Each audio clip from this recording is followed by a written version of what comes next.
દાખલા નંબર 38 નીચેનું કોષ્ટક એક વિસ્તારમાં 25 પરિવારના ખોરાકનો દૈનિક ઘરગથ્થુ ખર્ચ બતાવે છે. દૈનિક ખર્ચ રૂપિયા 100 થી 150 થાય એવા 4 પરિવારો, 150 થી 200 થાય એવા 5 પરિવારો, 200 થી 250 થાય એવા 12 પરિવારો, 250 થી 300 થાય એવા 2 પરિવારો અને 300 થી 350 થાય એવા 2 પરિવારો છે. પરિવારના ખોરાક પરના દૈનિક ઘરગથ્થુ ખર્ચનો મધ્યક યોગ્ય રીતનો ઉપયોગ કરીને શોધો.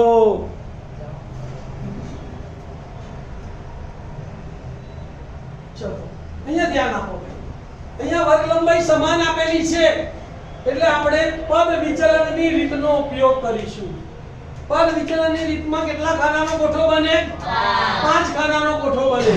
તો પહેલા જે આપ્યું હતું દૈનિક ખર્ચ રૂપિયામાં, પરિવારોની સંખ્યા fi, એના પછી મધ્ય કિંમત xi, u વિચલન ui બરાબર xi - a h અને fi ui. દૈનિક ખર્ચની કિંમતો આપણે કોઠામાંથી ઉતારી દઈએ. 100 થી 150, 150 થી 200, 200 થી 250, 250 થી 300, 300 થી 350 અને કુલ. આવૃત્તિ પણ કોઠામાંથી ઉતારી દઈએ. 4, 5, 12, 2, 2 અને કુલ 25. હવે ધ્યાન આપો. હવે તમારે બધી ગણતરી જાતે કરવાની છે. મધ્ય કિંમત કેવી રીતે શોધવાની? તો કે અધસીમા વત્તા ઉર્ધ્વસીમા ભાગ્યા 2. 100 વત્તા 150 ભાગ્યા 2 એટલે 250 ભાગ્યા 2 એટલે 125. અથવા આનાથી કેટલા વધારે છે? 50. 50 ના અડધા 25. તો 25 ઉમેરી દેવાના. તો પહેલી મધ્ય કિંમત કેટલી આવશે? 125.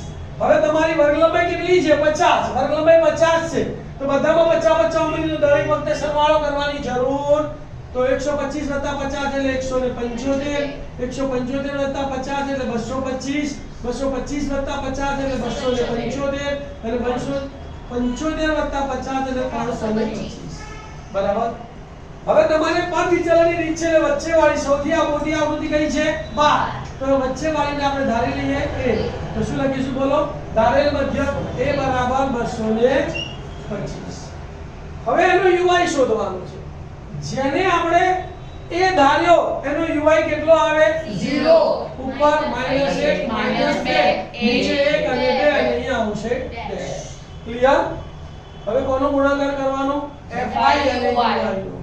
તો અહીંયા fi અને ui 4 ગુણ્યા -2 એટલે -8, 5 ગુણ્યા -1 એટલે -5, 12 ગુણ્યા 0 એટલે 0, 2 એકા 2 અને 2 દુ 4. તો અહીંયા આપણે સિગ્મા fi ui નું ખાનું થોડું મોટું બનાવીશું.